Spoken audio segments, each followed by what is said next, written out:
Salutations, YouTube. Yesterday's Easter Sunday hockey game was at 3 o'clock, which is bizarre and strange to me, and it didn't go all that well. We are having a Game 7 tomorrow night.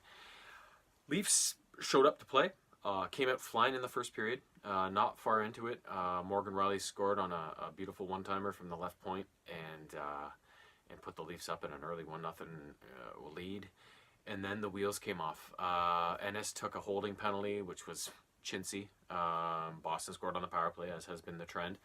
And later on in the period, another kind of chintzy penalty. They scored again on the power play. And once those two goals went in on the power play, the Leafs they seemed to lose all momentum. They lost their game too. They never caught back up until the third period. And it just sucked the life right out of them. They couldn't answer back for some reason, and it was kind of unexplainable. But and then Boston scored halfway through almost in the second period to go up 3-1. And then the Leafs did press in the third period. They are a team that gets better as the game goes on for the most part. So I knew there was going to be an answer.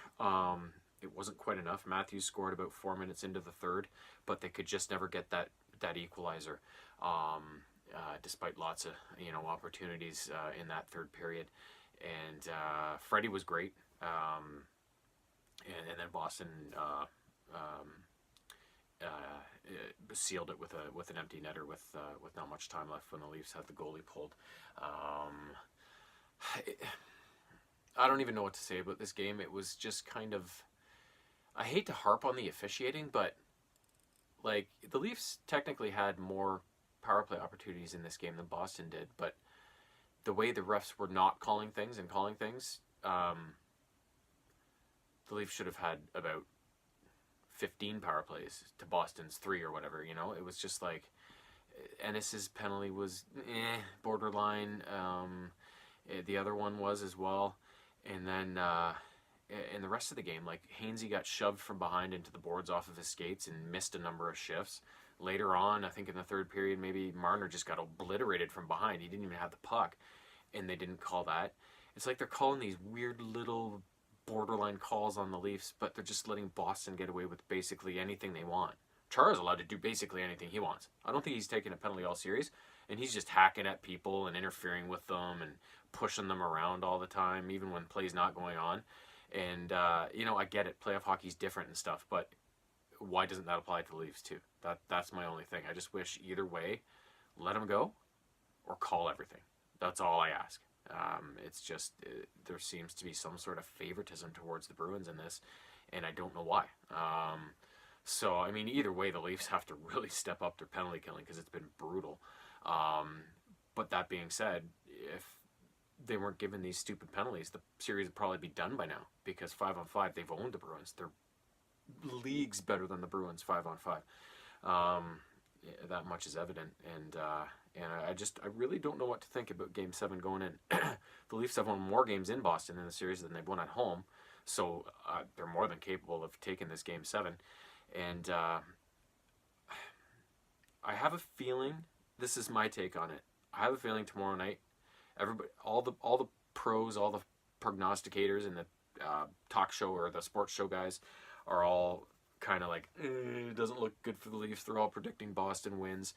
I'm going to go the opposite way, and I'm going to go Leafs blowout in Boston in Game 7.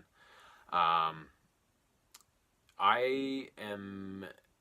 have a feeling that the hockey gods, and they're up there, are going to finally equalize things, not just for this series, but for the two series that came before them, both last year and back in 2015 or whatever it was. The way the Leafs lost those two previous series to the Bruins was brutal, with the third period collapses, which was their own fault, and hopefully they learned from them, but still, to lose 2 Game 7s like that in Boston when being up in the third period, and then this series, especially, which should be over by now. This series shouldn't have gone longer than 5 games, and if so, 6. It should have long been over for the Leafs.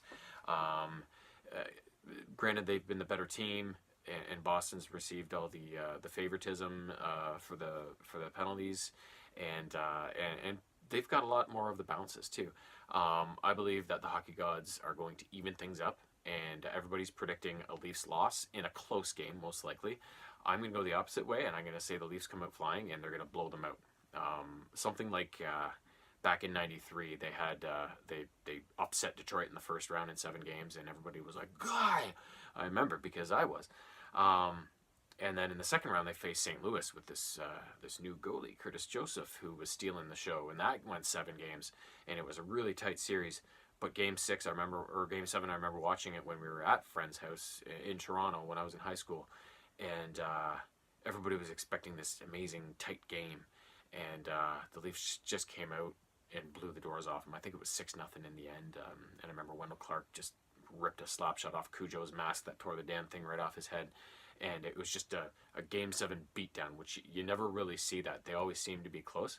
But I'm thinking and hoping, and I'd be praying too, but I don't believe in praying. So that I think this is going to be a blowout for the Leafs. That is my call. I may be completely wrong, but that's my call. And in about 24 hours from now, we will know. So I hope to get some sleep tonight. I might have to have a couple shots of vodka just to do that, so I'm rested for tomorrow. And yeah, we'll see what happens. I can't wait. And my fingers are crossed, my toes are crossed, my ass cheeks are crossed, everything's crossed. And I'm hoping for the best tomorrow night. And we'll find out.